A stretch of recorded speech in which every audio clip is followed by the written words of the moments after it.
مساء الخير اصدقائنا اصدقاء محامي الشارع، يا رب تكونوا بخير دايما. لما ابوها يحب يمضيك على عينه.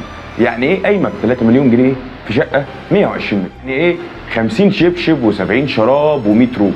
ده لو حضرتك متعاقد مع مصانع المحله الكبرى مش هتجيب الانتاج ده بحاله. يعني ايه ب 200,000 جنيه هدوم داخلي وخارجي؟ حضرتك لو عندك سيزون رمضان بحاله هتمثلي فيه مسلسلات مش هتلبسي اللبس ده كله. قول لي هنا بقى ايه طقم الجيلي ابو 100,000 جنيه ده؟ ليه حضرتك تكتبني الذهب اللي انا جايبه مع ان الذهب ده هيكون مع بنتك انت، انا مش هاخده منه.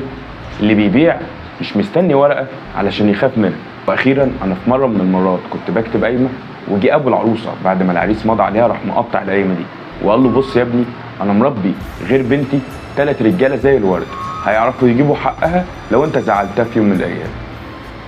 تصبحوا على خير.